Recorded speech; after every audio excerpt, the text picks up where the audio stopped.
Hey, Slater Crusaders, America's the greatest country in the world. Welcome to our special, Are We Alone in the Universe? This has been so great. So here's my thought process on this. My first thought is no. Then I start to think about it and I get overwhelmed. And then I resort to, who cares anyway? And I go do something else. But the more I've looked into it, the more I've concluded, no, that's not good enough. That's a cop-out. Who cares is a bit of a cop-out. And I think as either a Christian or a conservative, someone who stands for the truth, it is essential that we speak truth into everything. And there's a lot of deceit out there in this realm of life, and I think we need to speak truth into it. I think that is just a good. So today we're going to talk to Garry Nolan, Stanford University School of Medicine. He's the guy who changed Tucker Carlson's mind on this. We're going to talk to Congressman Tim Burchett from Knoxville, and then Pastor Douglas Wilson, a great apologist, to give us the biblical analysis on us. We got some A-list guests. This is going to be such a fun special. So this is getting some news because Tucker Carlson was on Joe Rogan talking about underwater spiritual beings. Here's Tucker. There's a lot of stuff going on underwater, and a lot. And there's video of these things coming out of the sky into the water and also emerging from the water. Right. Yeah. So it's all so blurry, though. I don't think like it's the that transmedium video. Yeah, I don't think some of it's that blurry. I think some of it's crystal clear. We just don't have access to it. Is that what you mean? Yeah. Just we haven't seen it. Correct. So they have some stuff for sure. So, but there's just a lot going on underwater, and it's measured. And so, whatever. I mean, these are all, again, this is like the most obvious observable level of it. But then you just ask yourself, like, what is this actually? I love Tucker. It's like confidence grace. Oh, yes. I love what Tucker does it. So today's special is all about this. What do we know? What can we know? Here's one point of Tucker's that I do certainly agree with. The world changed. I should say world views changed the day we dropped the atomic bomb on Hiroshima and Nagasaki. The atheistic impulse of the godless elite went through the roof because they said, holy cow, look what I can do. I can destroy entire cities. I made that. I am God now. And at that moment, people stopped looking for spiritual answers to the questions that are in front of us and started looking for the scientific answers, right? The unexplained things we then now say are aliens, right? More of a scientific answer. Then back in the day, we would say, oh, that's an angel or that's a demon. We'd give a more spiritual explanation. We're going to talk to Pastor Douglas at the end of the show about cosmology. But let's talk about a couple categories before we get to our guest here. Personally, I don't believe in aliens or ghosts as we define them now, right? Like alien as in like little green man or giant person with like a football face, you know what I mean, right? That picture. Or ghost, like a spooky ghost. Well, I don't believe in that stuff. Let's define ghost. A ghost, I would say, is the spirit of a person who died and has come back to earth to haunt people or whatever. I can only use the Bible as my source. That's all I use for the source of truth. Hebrews 9 says, man is destined to die once and after that face judgment. Like, that's it. There's no middle ground. There's no hanging around on earth, coming back to earth. One of my favorite stories is Luke 16, rich man and Lazarus.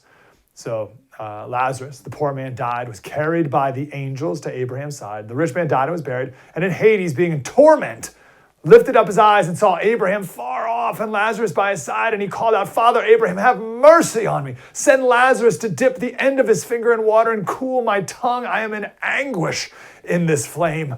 But Abraham said, child, remember that you in your lifetime received your good things, and Lazarus in like manner bad things. But now he's comforted here, and you are in anguish, right? But then, so he says, no, I won't. You're done. You're out. You're in hell now. And then the rich man said, but I beg you, Abraham, send Lazarus to my father's house. I got 5 brothers, and warn them. Otherwise, they will come here in this place of torment, and I can't have that. And Abraham said, no, they have Moses and the prophets. And the rich man's like, no, but Father Abraham, if you just send someone there from the dead and tell them what is coming for them, they will repent. And Abraham said, if they do not hear Moses and the prophets, neither will they be convinced if someone should rise from the dead. Amazing story. Many things I get from that, but one of them is you die, you die. There's no going back. And I don't think you can talk to people who are dead. You know, Jonathan Edwards, that psychic medium guy, scam artist who would relay messages from dead people. That's just that's a trick, right? So you have people, they go on this TV show, they're sitting in a waiting room, they're talking to each other, striking up conversation for a couple hours with microphones in the room, with producers listening. And then you ask these really vague questions like, I'm getting a message from a man. Do you know a man? Is there a man? Oh, yeah, my father. Yes, your father. That's right. Oh, he's talking about the number 5, something with 5, the 5th month, 5 years, 5-year-olds. Oh, my birthday's on September 5th. Oh, yeah, he says he forgives you. That is a scam. That is not a thing. But we could talk to Pastor Wilson coming up later. Leviticus talks about do not engage with people who talk to the dead. So does that mean some people can? That's ghosts and stuff. I don't believe in aliens. There are unidentified flying objects. I think they're probably Chinese drones or hypersonic technologies of some sort. I think there's things in the sky that are flying that we can't identify exactly, but I don't think that means that there are aliens in them. Now, what do I believe? And we're going to talk more about this coming up. It's just defining some terms here that we are going to talk about. I do think there's a spiritual world around us. That's what the Bible says. 2 Kings 6, it's a great story about Elisha. He was going out, and his servant was scared. What are we going to do? We're surrounded by our enemy. And Elisha said, do not be afraid, for those who are with us are more than those who are with them. And Elisha prayed and said, oh Lord, please open his eyes that he may see. And the Lord, really see. And the Lord opened the eyes of the young man, and he saw that the mountain was full of horses and chariots of fire all around Elisha. So he was able to see what was really there, the real spiritual battle that's around us still today. And if we all saw that, if we knew that, we'd live our lives a lot differently, if we really knew that that was true. And then there's the great scene in Daniel 10. Daniel was praying, and eventually an angel appeared, and Daniel falls on the ground, as you always do when you see an angel. That's another reason why I don't think, whatever.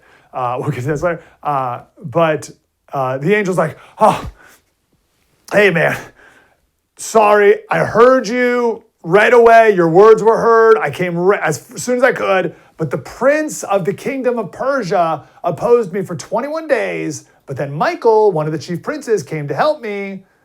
And now I've come to tell you what's going on, right? So there was a real life spiritual battle that was keeping this angel from getting to Daniel where he needed to be. I had to fight a battle in order to get here with you. And good thing Michael came to help me out. That was a real thing that was going on around him, around Daniel, and I believe still around us today. Listen, I'm hearing me. I know how crazy this sounds too, because I know there's someone who's like, hold on, Slater, I don't believe in that alien nonsense, but I also don't believe in your nonsense. That's equally ridiculous. Okay. We have such good, listen, we'll talk about all of it. We have such good guests on this topic. And again, I think it's important to speak truth into every aspect of our lives. And this is one of them. Coming up next, Garry Nolan, Stanford University School of Medicine, the guy that convinced Tucker Carlson about those underwater, I chuckle, about those underwater spiritual beings. He's next right here on the First TV.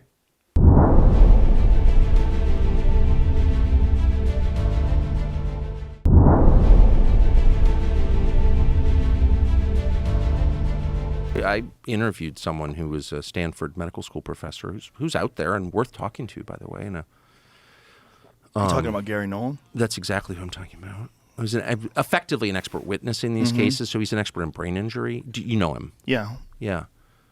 Entirely credible person. Checks all the boxes that I care about. He's the most highly credentialed person at the university, practically, at Stanford Medical School. We consider that a big deal. And he's worked on this for over 10 years, assessing the injuries to U.S. servicemen from being in close proximity to these objects or having contact with these objects. And his conclusion, as you know because you've talked to him, is that there's some kind of energy coming off here that scrambles people's brains or kills them. Here is that very man, Garry Nolan from Stanford University Med School. Mr. Nolan, that had to be pretty cool when Joe Rogan's like, you talking about Garry Nolan? He said, that's exactly what I'm talking about. That had to be a pretty cool moment. Well, Joe has been trying to get me on his show for a while, and it's not that I don't want to go on. There are just some let's say, PR issues that I have to deal with first. Is that professional related PR issues? Professional. Yeah. Truly Stanford? professional. Yeah, yeah. I love the guy. I hope you get them figured out. But you did talk to Tucker. What did you say to Tucker Carlson that convinced him, whatever you convinced him of? Well, I mean, first, we need to separate two things. One is the Havana syndrome aspects that he was talking about at the moment. And I think what convinced him in that particular case was that I had spoken with many of these individuals, as many as 10 years ago, about the Havana syndrome issue and the damage. But I had brought with me evidence, the people are always saying, well, where's the evidence? Where's the evidence? Well, the evidence was the MRI scans of some of these individuals' brains. And what we had seen there. I mean, that was what convinced me in the first 30 minutes when these people who said that they represented the CIA and the aerospace company showed up in my office unannounced. And so, when you see damage like that in someone's brain, you can't help but feel the empathy that for these individuals who've gone through it. And then there's a sort of a second level of empathy, and this is what that congressional hearing that happened last week, I think, brought out, was that these people are being ignored.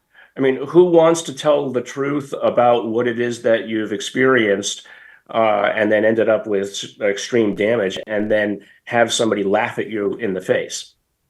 Now, what was interesting about that and the entire story around that is that although the majority of the individuals that I had in our first bucket had Havana syndrome, there were about 15 or so at the end who'd also experienced damage, who had claimed to come close to or have contact with basically UFOs.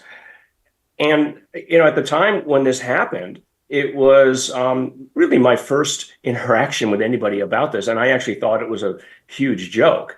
But it wasn't until I got further and further into it and asked for more and more evidence, and then it was provided to me, that I realized, well, whether or not UFOs are real, the experiences that some individuals go through is certainly worthy of listening to, and a psychological trauma that they've gone through is worthy of listening to.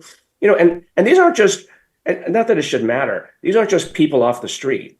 These are servicemen who, in the course of their work protecting our country, are people who are being laughed at, and not just ignored by the populace, ignored by politicians and the Department of Defense. That's just, in my mind, unacceptable. Yeah. So it's this, I think that's what resonated with Tucker. Totally. So this Havana syndrome, I just assumed it was the Chinese just driving by with a truck and just shooting gamma rays or something, I don't know, inside the CIA headquarters of I just stopped it there because that makes sense enough. But you're suggesting that there's perhaps extraterrestrial interaction happening. No. So let's separate it. At the beginning, we got about 100 or so cases in what was called at the time the weird bucket, because people didn't know what to do with them. And when enough of them had been collected, they came to the attention of individuals within the DoD that says, there's a pattern starting to show up here. Let's investigate it. They ended up coming to me because my laboratory develops blood analysis tools. And so they wanted, in the course of a full medical workup, to be able to look at the deep understanding of what was going on in the blood from an inflammatory standpoint. But the process of science is that you classify, you bin things into like and like. And in that case, about 85 or so of those patients ended up being what we later understood to be Havana syndrome. So we literally saw the first, I think, of the Havana syndrome cases. The remaining 15 were these UFO-like cases. Now, those first 85, yes, to your point, the People's Republic of China or Russia had these, we now know to be weapons, as revealed. But it turns out that we have them as well. And so, just to finish up with that aspect of it, that then became a national security problem that luckily I didn't have to deal with, because that then became something that the Department of Defense and the CIA have been looking into deeply. And actually, a colleague of mine by the name of David Relman, was the chair of the National Academy of Sciences Oversight Committee that actually looked into and wrote a report on this. And so he's actually in one of my former departments here at Stanford. But it was the 15 remaining. I mean, I'm a scientist. Once something's solved, I'm less interested in it. It's the unsolved things that drive me forward. And so it was those that then got me interested to understand. And I actually went out and interviewed several of these patients directly to sort of get their body language truth of the matter. What do you, in your mind, what are we talking about? Like, what are they, what do these aliens look like? What are they, where are they from? What are you envisioning? That's a huge question. And, I work with a lot of the people in the IC intelligence community. I'm extremely close to a lot of them, including people who've claimed to work on the program. And the long and the short of it is very few people actually do know what it is. It's still a pretty large mystery. And if there's anybody who does, they keep it as deeply secret as anybody can. But I mean, whatever it is, it's quite clearly a technology. It represents a technology that can do things that we cannot. Whatever it is has probably been here for as long as we've been civilized. I mean, just think about it for a second. They didn't just show up because we can see them. They didn't just show up because we have cameras. There's evidence of this going back literally thousands of years. And if you're a civilization that has, let's say, transcended our abilities from a physics or civilizational standpoint, it didn't just happen 100 years ago. It probably happened 1 million years ago. I mean, the universe is 14 billion years old. Plenty of time for stuff to evolve, develop a civilization, and end up spreading across the galaxy. It doesn't, I mean, even we, at the current rocket limitations that we have, let's say 10,000 miles an hour, you can do the calculations, we could fill the whole galaxy in only 5 billion years, right? But if the universe is 14 billion years old, there's plenty of time to do that. So there's plenty people like Neil deGrasse Tyson and others who say, oh, well, they don't exist unless you bring me an alien asteroid. Well, frankly, aliens should be smarter than smoking. But second, the amount of time that it takes to accommodate moving around the entire galaxy is trivial compared to the amount of time that the galaxy has been around. So they're probably here for a long time, and I don't think that they even care about us all that much. People talk about it as if we're the center of the universe. Well, they've probably got other stuff to do, and we're just part of a zoo that they keep tidy every once in a while.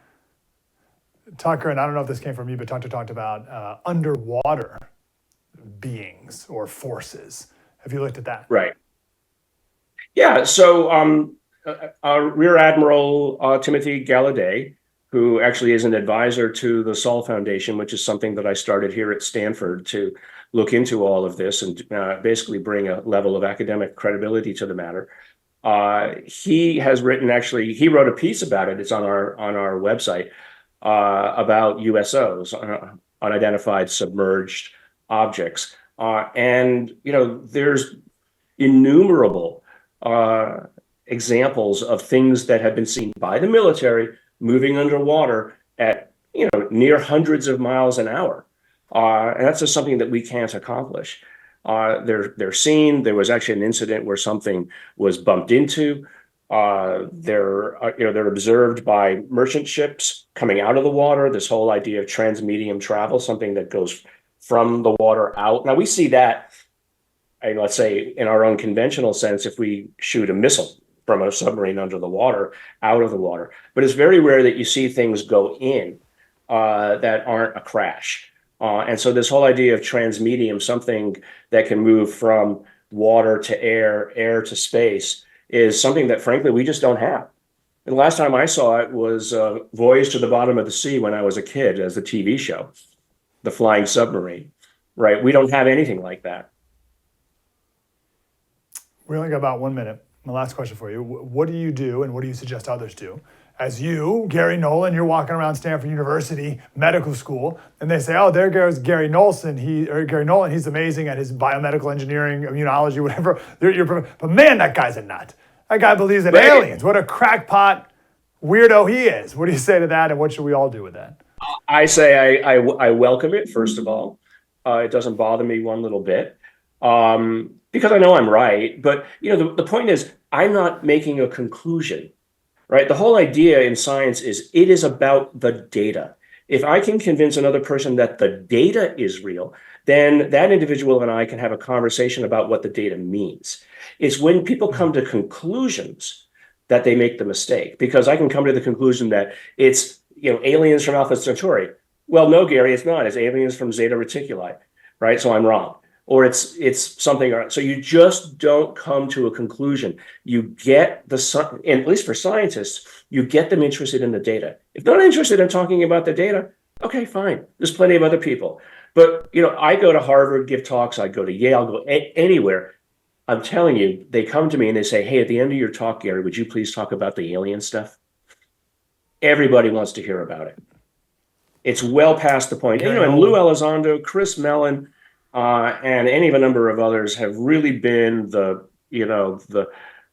workhorses in this and have brought it across the line where it's actually allowed to be talked about without being laughed at. Where can people learn more about you and follow up on everything you're doing? Well, you can go to Mind Lab's website. Look me up on Wikipedia. You can go to the Sol Foundation website and learn about our efforts there. And I'm on any of a number of podcasts and other things. I'm going to be giving a talk to the Commonwealth Club up here in San Francisco, which has pretty wide audience around the world. And I'd also recommend that you look up Avi Loeb at Harvard and the Galileo project that he's got going on there. He's the former chair of astronomy, a good friend, and he's sort of my alter ego on the East Coast. So we have Harvard and Stanford professors interested in this. And frankly, a lot of others. I mean, my email fills up literally every day with other academics saying, "Thanks for what you're doing. I'd love to help." Well, thanks for giving us a few minutes of your time, Gary. Appreciate it. That's right. Garry Nolan, thank you, sir. Yeah, bye-bye. Garry Nolan, Stanford University Medical School. Coming up next, we'll talk with Congressman Tim Burchett from Knoxville. Then we'll bring in the Christian perspective of this with Pastor Douglas Wilson to wrap up the show. Hope you're enjoying it. Are we alone in the universe? First TV, spread the word.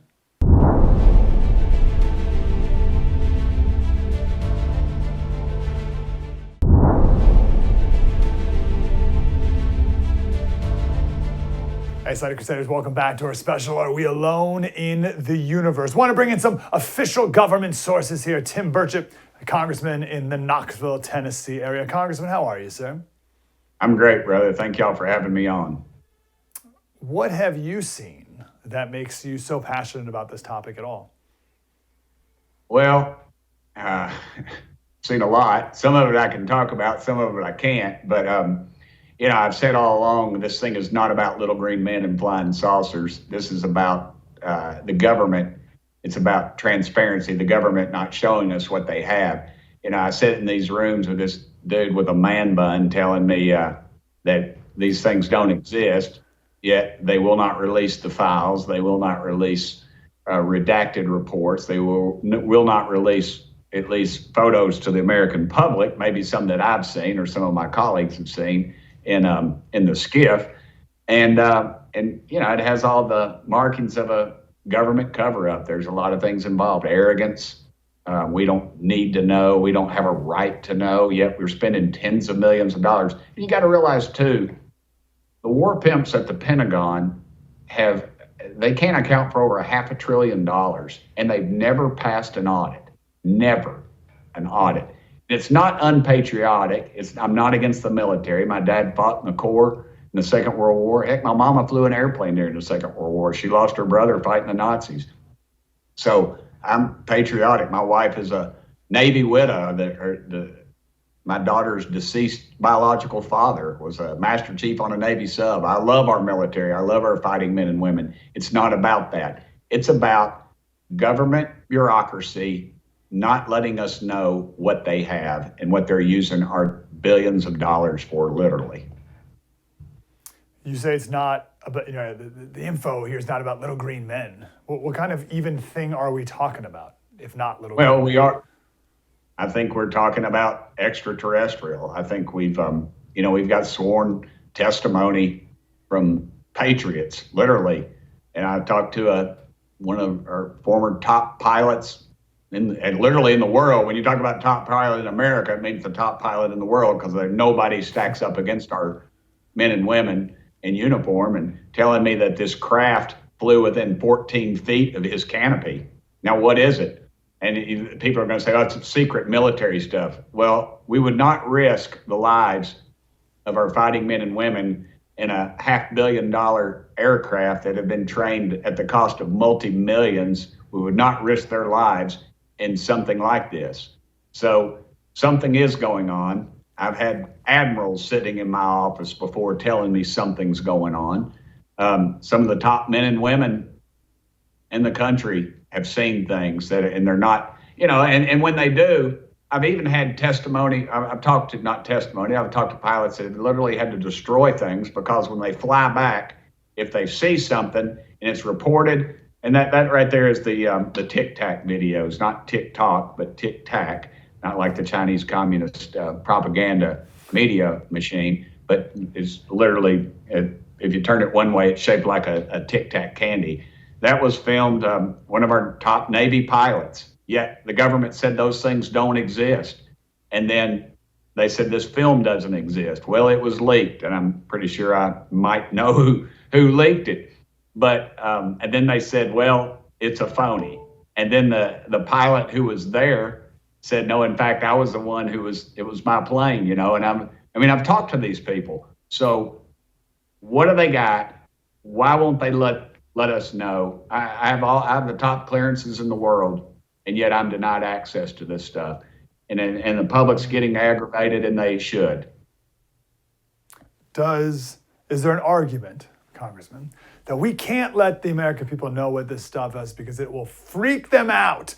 And it's bad. It's a bad look to admit that our government and our military, the best in the world, isn't like, can't compete, if you will, against a technology that can zoom in, zoom out.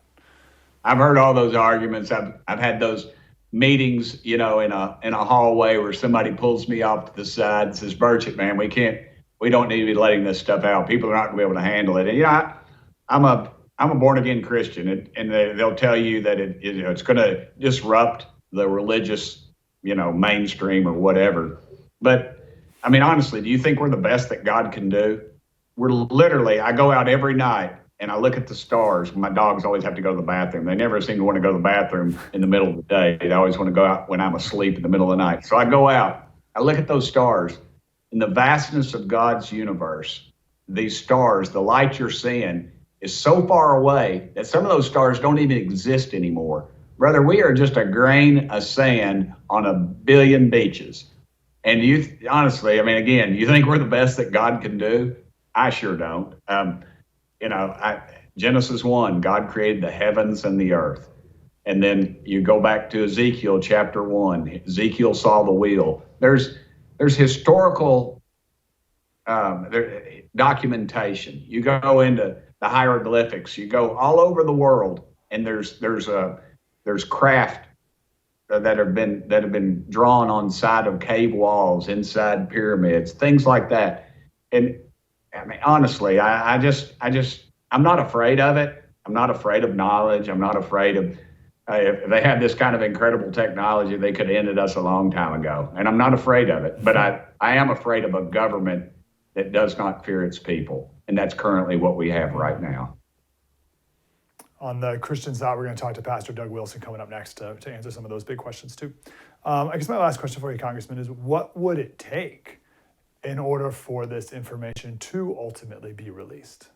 Yeah. Well, now this isn't a government employee, but one of these private contractors, because what they've done is they've handed it out to major industry. There's probably 4 or 5 major contractors, you could guess who they are, that would have this information or this material. And they might not even, the people that are around it don't really know where it's from.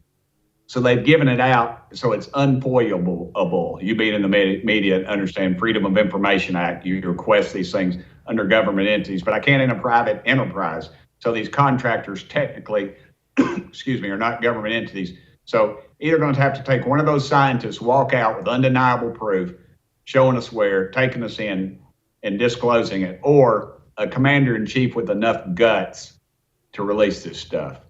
And that's what and I think it's ultimately going to have to be a commander-in-chief that says, I'm not doing it anymore. You all are going to have to bring this stuff out. And that's what it's going to take. Well, let's bring that up to President Trump, see what he says to that. Tim Burchett, Congressman representing Knoxville, Tennessee. Congressman, great to talk to you, sir. Thank you. Always. Thank you, guys. Y'all are great. Thank you for having me on, brother. Keep it up. Hope we can do it again. Yes, sir. Coming up next, we'll talk about all the Christian angles to all of this with the great apologist, pastor Doug Wilson. Next, right here on the First TV.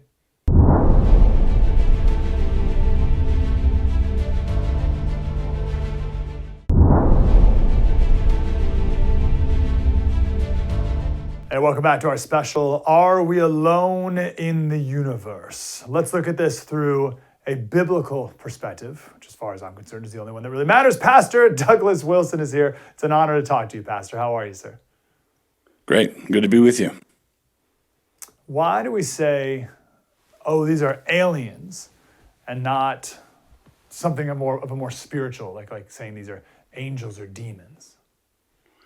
Well, the reason we talk that way is because of modernist cosmology.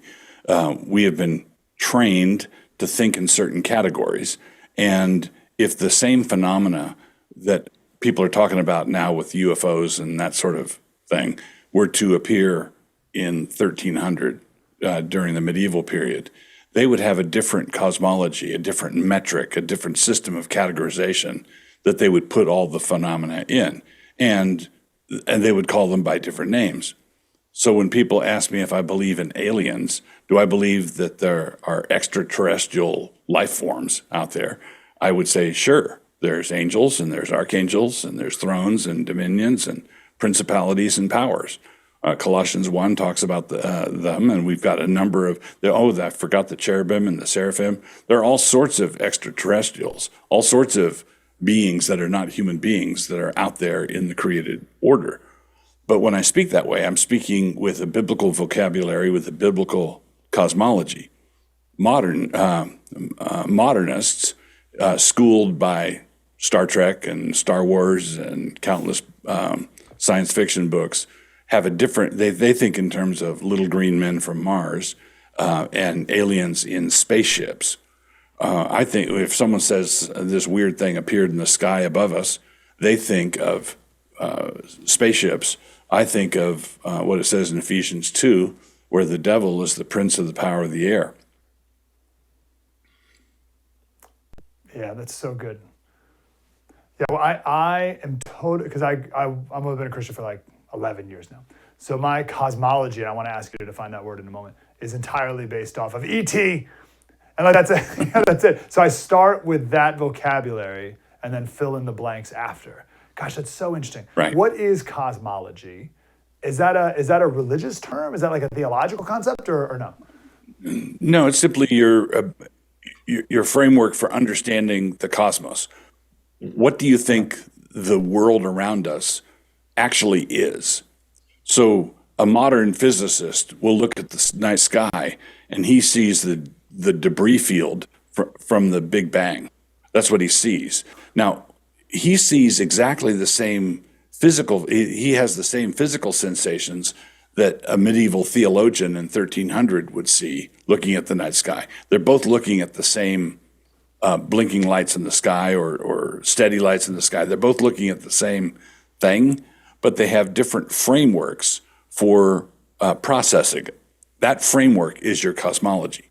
So here's an illustration from a related another field.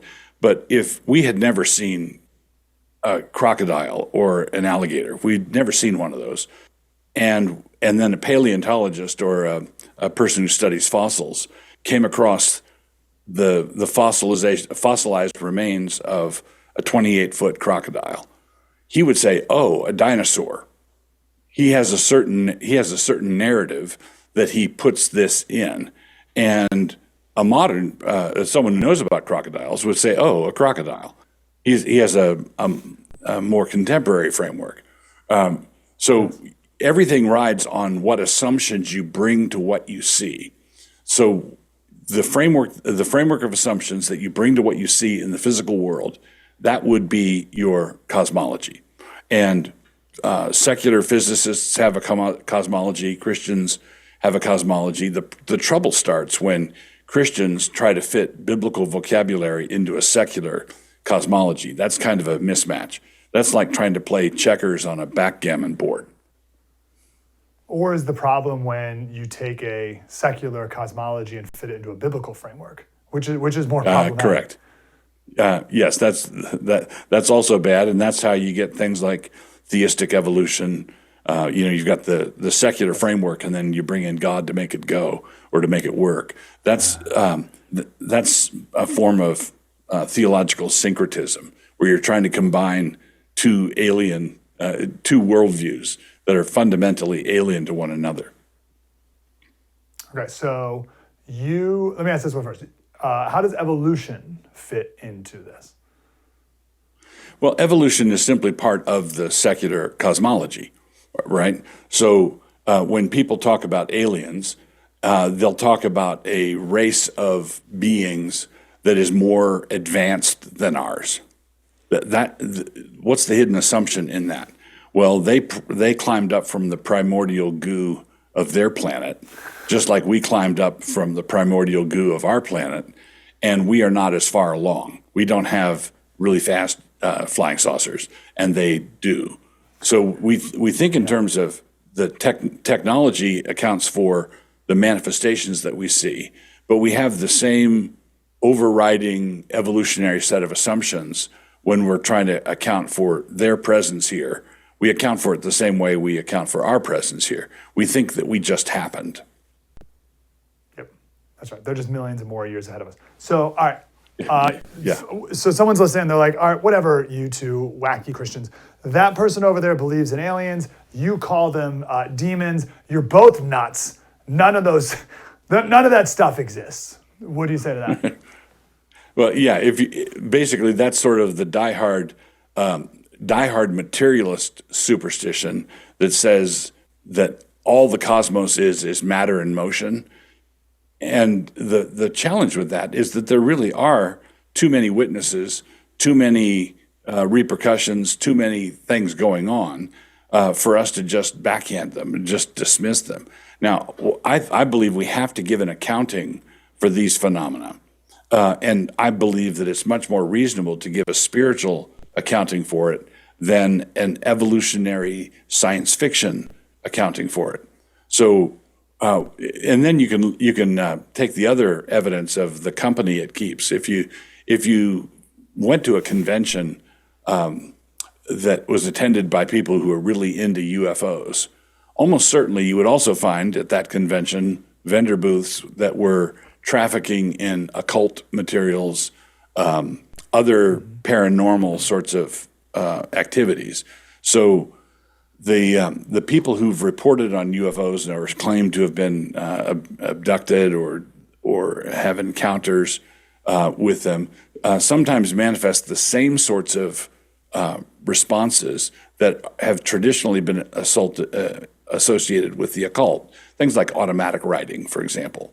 So if someone goes into a fit and they start writing, doing automatic writing things that are way beyond their normal abilities, one person would say, see, aliens taught them a bunch of stuff. Aliens uploaded this knowledge into their brain.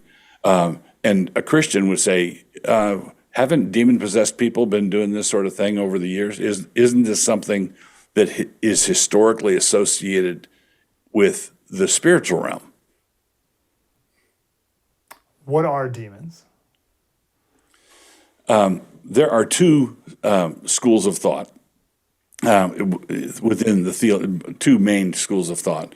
One is that the traditional and more widespread assumption is that the demons are fallen angels, that there was a rebellion against God in heaven, and some of the angels rebelled along with Satan, and Satan took these forces with him, and they became the demonic forces that we deal with here. So angels are, demons are fallen angels. And that's the kind of framework you see in Milton's Paradise Lost, where Satan rebels against God, and then a bunch of the angels rebel with him, and they're cast down. And then now we have to deal with them down here. The other view is that the demons are essentially the ghosts of the Nephilim. And this is an ancient Jewish take also, that the Nephilim were the giants who were destroyed at the time of the flood, and their shades or their ghosts are the demonic forces. And those are the two main accounts that I'm aware of. What do you ascribe to? I generally ascribe to the former, the fallen angels, although the late Michael Heiser, in his book called Demons, gives a robust defense or an articulation of the other view. The view of the ghosts of the Nephilim is not crazy. There are strong arguments in favor of it. What are ghosts? Are ghosts real? And can people talk to ghosts? Yeah. So we have a little bit of knowledge scripturally about that. When the disciples saw Jesus walking on the water, they cried out in terror because they thought they were seeing a ghost. So that tells us, at a bare minimum, that the Lord's disciples at the time of Christ believed in ghosts. All right, so because they thought Jesus was one. Jesus assures them, I'm not a ghost. After his resurrection, he assures them that he's not a spirit. See, a spirit doesn't have flesh and bones, as you see I have, which is what he says at the end of the Gospel of Luke. Then there's another quirky little appearance when the Apostle Peter is sprung from jail in the book of Acts, and he goes over to John Mark's house where they're having a prayer meeting on his behalf, and he knocks at the door, and a servant girl named Rhoda says, "It's Peter at the gate," and they say, "You're crazy," and they said, "No, it's Peter," and then they say, "Well, it must be his angel," but apparently they had a view of some sort of doppelganger view where there was an angelic connection between a person and his angel, and it's not quite clear what that view was, but the first century disciples clearly believed that there was such a thing as a ghost. Now then, in a more broader systematic theological way, I believe that if you were to ask me if I believed in sort of the classic ghost story where, the pirate who died at this house 200 years ago is still haunting it, no, I don't believe in that kind of haunting. I believe that when it is appointed unto man once to die, and after that the judgment, it says in Hebrews. And then in Proverbs it says, when a wicked man dies, his hope perishes. So I believe that we don't have shades of the deceased hanging around perpetually after death. But when Jesus tells the story of the Lazarus and the rich man, and Lazarus dies, he says that angels accompanied him, took him away. I believe that that's the norm. And so ghosts don't hang around. But I don't know, I can't be dogmatic about how long someone might remain spiritually before the angels gather him up. I could talk. I didn't think I had hours worth of questions, but I do, Pastor. Unfortunately, we have to go. But maybe this is a good way to end. We got about 30 seconds. Do any differences or discrepancies or disagreements on this affect salvation for a Christian? No, they don't. I believe that long term, downstream, going back to the point about people trying to combine incompatible cosmologies, that can result in people being troubled in their faith. And when you're troubled in your faith, you then are susceptible to other temptations, and some people apostatize, some people fall away. But we can have good Christians differ over such things and not be anathematizing one another. All right, so that's a good place to end. Pastor Douglas Wilson, search for his name. You can find all sorts of videos and all the rest. Pastor, great to talk to you, sir. Thank you for your insight. Thanks for having me. Pastor of a church in Moscow, Idaho. All right, there you go. There's our special, Are We Alone in the Universe? Pray on that for a while. Beautiful. Mike Slater, The First TV. Spread the word.